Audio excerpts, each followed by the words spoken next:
Hello again, it's Peter here, Vinyl Records of Brilliance.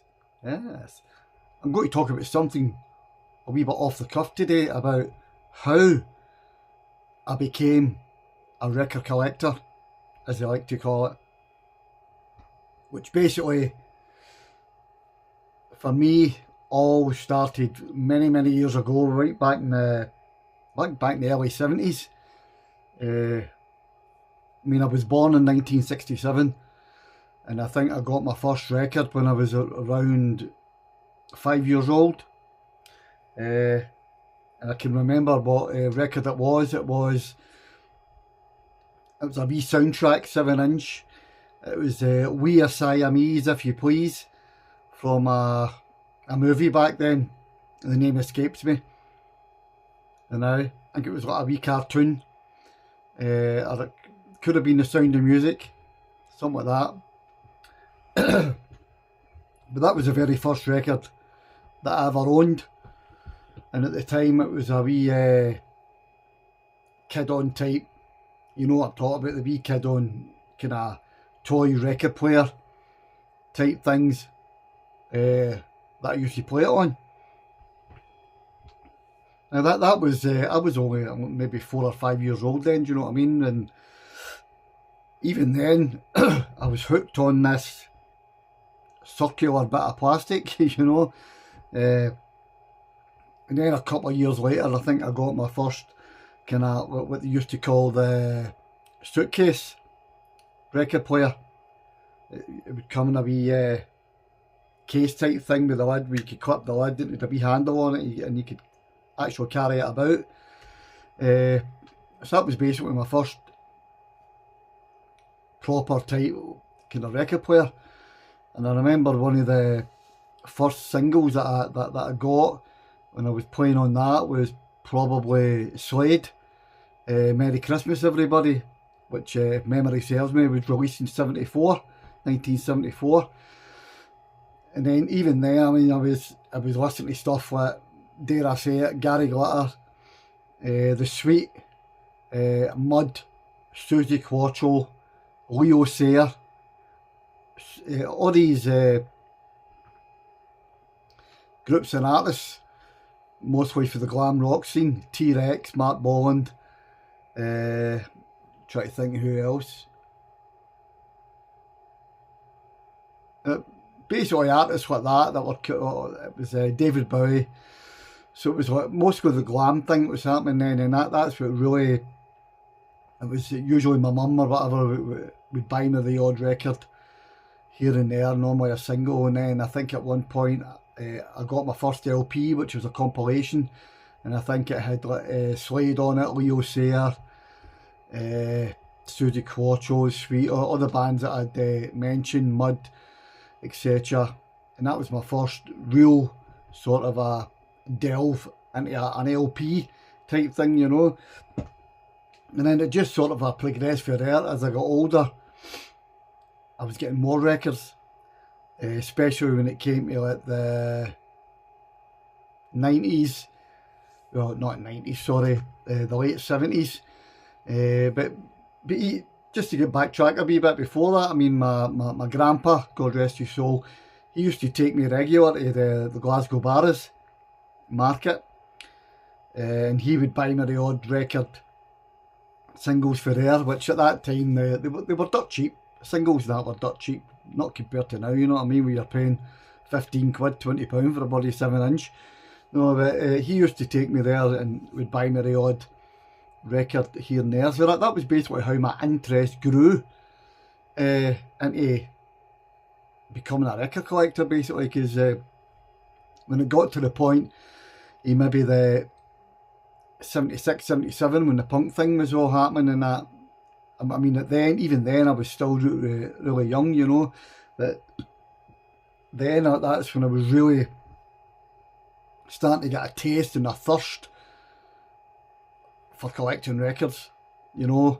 I remember going on a school trip with a school around about 78, 79, probably 79 maybe. And I remember I bought from a John Menzies I remember buying a Generation X, Valley of the Dolls, 7-inch, the Dickies, Banana Splits. I remember buying that.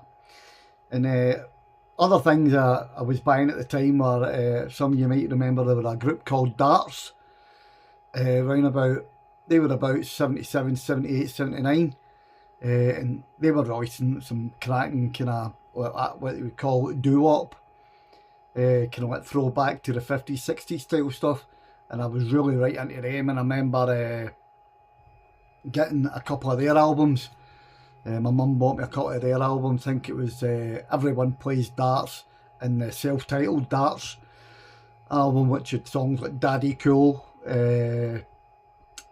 It's Raining, Boy from New York City, on it, and Duke of Earl. That was a later, but I mean, I loved all that kind of thing. But that was when I was really starting to get into it, and I was maybe gave a bit of pocket money, and any pocket money I got, I bought a record. You know what I mean? But without a doubt, I bought a record. That's when I was starting to buy stuff like Hazel O'Connor, around about 78, 79, when I was getting a bit older and I was getting a bit more with it about what music was about and records. And then it just sort of grew from there, and I was listening to stuff like Madness, Toya, and all that kind of thing, Gary Newman, you know what I mean? And that was really, it was probably when I went to secondary school, that was when I really was getting right into it, you know what I mean? Another band I'd like to mention that I liked back in the late 70s was Shawady Waddy. Absolutely brilliant. They were another kind of like Teddy Boy, doo-wop type band, and they had a load of hits. I had a couple of their albums as well that my mum had kindly bought me. But moving forward, as I say, once I got into secondary school, that was when I really developed the thing for the more or less like the punk music. Adam the Ants, I got right into Adam the Ants, was a huge, absolutely huge Adam the Ants fan. And even when Adam the Ants came to the end and he started doing his solo stuff, I bought everything. All the solo stuff I could get released, I bought it. You know, and then I was getting more and more into the punk stuff. Around about 81, 82, bands like The Exploited, Discharge, Christ, my head's went looking dead now, The Enemy, Abrasive Wheels, Chaos UK, all these bands that friends around me were introducing me to. You know, that there used to be I've spoken about this before, there was a local punk band called Indecent Exposure, and there were another band called Panic, and I used to go down to the local hall, community hall, down there, which is just down the hill for me, and I used to go in and watch them rehearsing. And that's when I got a bit friendly with these people in these bands, and they sort of were introducing me to all these other bands. And I'll always remember the singer out of Panic gave me a tape with the Ramones It's Alive album on it, and I went up the road and I put it on, and oh my god, man, my mind was blown like never before. Should they say never before, man. I was just absolutely blown away how great this band was. And I always remember that was what I said to my mum for that Christmas. Can you get me Ramones LPs for my Christmas? And what did she get me? Blondie. Aye, I asked for Ramones and I get Blondie. But luckily enough, a couple of weeks after that, I remember my dad coming home one day and he'd bought me 2 Ramones LPs. And I'm sure it was Road to Ruin and End of the Century he bought me. And that was out round about, I think, 82, was it? End of the Century, 83? I think it was 82, something like that. And then, like I say, I was starting getting into the Barras Market on my own. And also in buying records, and there was also a local record shop called Kalex Records where I stay in Coatbridge. And I used to go in there and I used to buy records in there, and I became really friendly with the owner. I think Mr. Jameson passed away long ago now, but absolute gentleman, a guy, lovely. You couldn't meet a nicer person. And he used to let me hear stuff in the shop. I'd come down when I was at school, when I was still at school, on my lunch, at lunchtime. And I used to get into his shop and be looking, and he would say, have you heard this, have you heard that? And he used to play stuff for me. And then one day, I think it was, I'd seen Tony Basil on the Kenny Everett show, and it was the song Mickey, and I didn't know it was Tony Basil. I just seen that. The song was halfway through when I actually seen it, and I was like, "That's fantastic! Who is that?"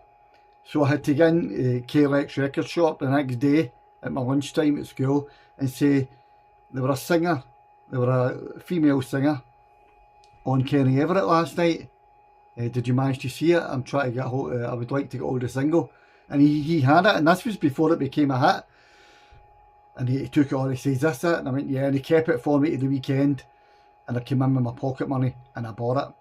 And this was when I was really starting to get right into records, and he opened my ears to all sorts of stuff, you know, especially when it came to the punk stuff and that. He was getting all the Sex Pistols releases in, and all the early 80s punk stuff, Discharge, Antipasti and all that kind of. He was getting all that, and I let me hear that, and I hadn't heard half of these bands before, you know what I mean, until people like yourself were, and a couple of local punk bands that I mentioned, they were letting me hear stuff via tapes.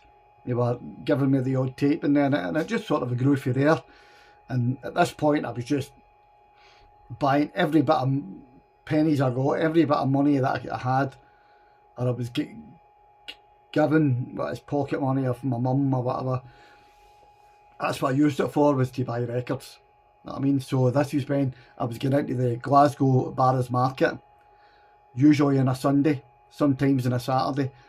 And we're talking like 82, 83 here. And that's when the collection really started to kind of like take off. There used to be a wee record stall just as you went in the front of Barras Market. There was a wee staircase, you went up the stairs, through the glass doors. And as soon as you went through the glass doors, there was this record stall. And it used to be like kind of hippie type, long-haired hippie type guy that owned it. And my God, the amount of punk stuff that this guy introduced me to. He used to have like a box, and it was just all punk stuff, and he used to tell me what was good and that. And obviously back then, they were all cheap as hell. They were at £1, £2. You were getting them for, you know, second hand. And I bought a lot off of him. And that's when the collection really started to build up. I was getting introduced to bands like the Partisans, GBH, The Enemy, the Violators, all these other bands that were getting about.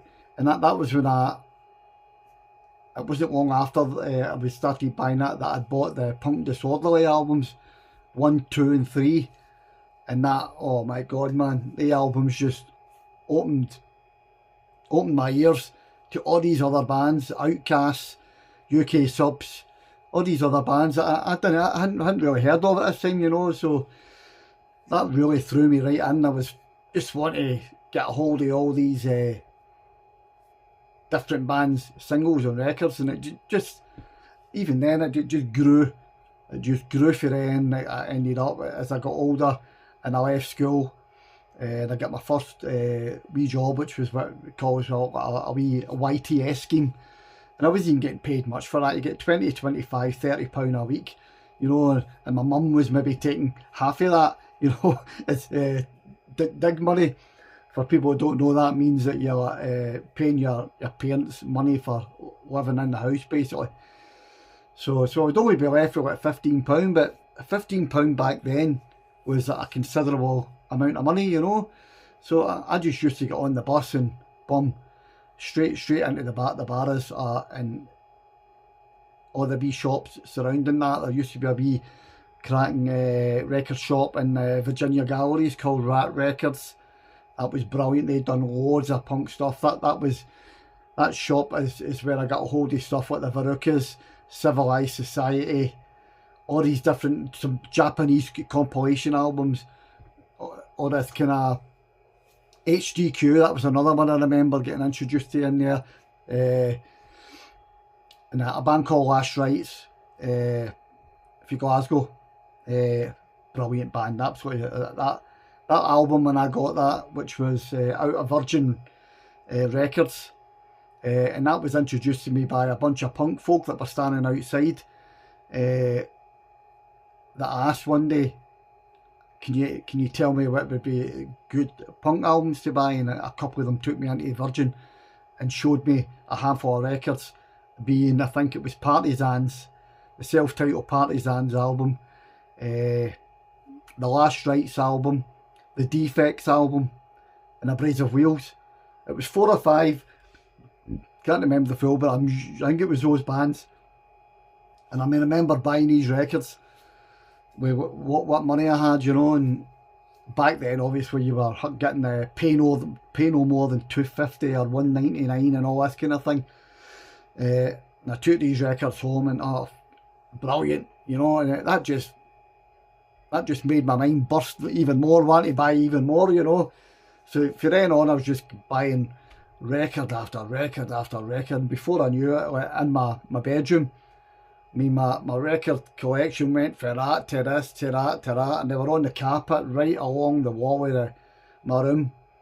You know what I mean? And it was a brilliant feeling, you know, being able to have a good batch of records flicking through. And I mean, I spent a lot of time in my room back then, because I loved music so much, and I just wanted to get a record out, and there was nothing better when you had a good few records to listen to, you know. And that was probably the best days of my life, you know, sitting there just coming home from my YTS job or whatever, and having your dinner and then get in and flicking through, or have a listen to that the night and putting it on, and put the headphones on or whatever and just lie back, and then just immersing yourself into this sound, the sound that you can only get for a vinyl record, in my opinion, which is that kind of warm kind of sound, you know. And then obviously that progressed even more when I started listening to John Peel. When I was listening to all the sessions, I get introduced to bands like, oh my god, Extreme Noise Terror, Napalm Death, Intense Degree, and just loads and loads of new bands, Alien Sex Fiend, all the goth stuff, Susie the Banshees, all this kind of thing. That's all other stuff I was getting into, you know. And it just went on and on and on. And then obviously as I got older and then the CDs came, I did start buying more CDs than what I was buying records. And then round about the early 90s, I think it was, I sold my collection, which was the worst. I mean, I didn't have a massive collection, but I had a decent amount. I had at least 500 albums or something like that at the time, and I remember selling them for whatever reason. I can't remember, but that was the worst thing I ever done, you know. I had a few compilation albums, and some obscure stuff, and I've never ever seen it again, ever, just never seen it again. And it wasn't till like the later part of the 2000s is when I started buying records again, when the resurgence of the records was starting to happen. And it's as if I'd never left off. I just started buying them again, and I've never stopped. And now, as I say, they're everywhere, you know what I mean. Just where I'm sitting right now, right along this bottom bit, jam-packed, all along the front of me, jam-packed, in the wardrobe behind me, full, the whole lot, down the living room, back wall of the living room, full. You know, it's just went into as my wife always used to tell me, she goes, you're a hoarder, you know what I mean. But I don't look at it like that. I look at it as I'm a collector, and I like buying records, and I like spending my money on records, and it makes me happy, you know what I mean. That's when I'm most happiest, when I'm buying records. But I'm saying, when I was just over in Japan there in September, one of the best times of my whole life, getting into all these different record shops that were just totally night and day to the ones that are here. you know, because the way the Japan record shops operate are a wee bit different.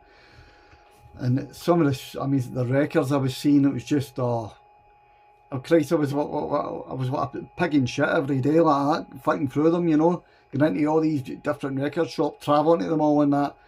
You know what I mean? But I've always been like that, you know what I mean, when it came to records, you know what I mean? I mean, I've got all my CDs right here, you can probably see some of them here. I've got a full wall of CDs, I've got loads of CDs in it, down the stairs. I still buy CDs, not as much as I buy records obviously, but I still buy the odd CD. And I recently done a video on CD packaging there, so you should actually check that out, because the CD packaging has went boom boom, fucking cheap as chips crap they're offering us now. But that's all I buy now, is just records. I love records, always have, always will. And that's it, you know what I mean? That's how basically I get. And I mean, my mum and dad helped me with music, and my dad was into a totally different genre to me. He lived into country, he was a country guy, and that's why I probably got a love for country music as well, because he used to listen to all his country music normally on a Sunday morning and that, and I started to like some of it, as you do, you know what I mean? And to say I remember when he bought Bruce Springsteen, Dancing in the Dark, that's what got me into The Boss, was with that single, and that made me want to hear more of Bruce Springsteen and that. But so basically that's it, you know what I mean? That was kind of like a short version of my story into buying records, you know what I mean? I don't think it'll ever end. It's just near enough every day I've got a delivery of some sort of record at the door, you know what I mean? So it's not going to end anytime soon, unless, touch wood, I don't keel over tomorrow, you know. So anyway, it's great to collect records, that's all I can say. If anybody's watching us, you know what I mean, and you're just getting into it, to me it's the best thing you can get into. CDs are great, but that record, taking the record out the sleeve, the big sleeve, sometimes a gatefold, opening that up and seeing the lyrics or whatever's inside, or the pictures, or you're taking the record out, you're placing it on the turntable, cleaning it and all everything that goes along with being a lover of vinyl records, you know what I mean? It's just, it's something special, you know what I mean? It really is, it's a special thing, you know. And you got the record on and you drop that stylus down nice and neatly on it, you know, and you just sit back and you sit and you love it. You watch the record play, you watch your record going round and that, all the different colours of records you can get, all the coloured vinyls and all that. It's just something else, you know. It's brilliant, you know, and you can't get that with digital MP3s and FLAC files and all that. And that's all great for just, and Spotify, etc. That's all great for just instant want to go, oh, just want to check something out and got that, aye, but it'll never, I'm sorry, as far as I'm concerned, streaming and all that will never, ever, ever compare to listen to either a vinyl record or, if needs must, a CD. Never. There's just something about it, and I'm sure if you're a record collector like myself, you know exactly what I'm talking about. There's just something special about playing a record and listening to a record and the sound you get and all that jazz, you know. Brilliant. Anyway folks, I don't like to rabble on too long, so thanks for tuning in again. If you don't mind, leave a wee comment, tell me how you get into records. What was the first record that you ever owned? Put it in the comments. I'd love to know. You know what I mean? You heard what mine was. Mine was We Are Siamese, If You Please. That's what it was. I'm sure it was for The Sound of Music. It was just a single. So let me know in the comments, what was the first record you ever owned, and how did you end up becoming a record collector like me? And subscribe. If you're not already subscribed, please subscribe. I want to try and do this channel as best as what I possibly can this time, and I need those subscribers. So like and subscribe. You've been watching Peter. This is Vinyl Records of Brilliance.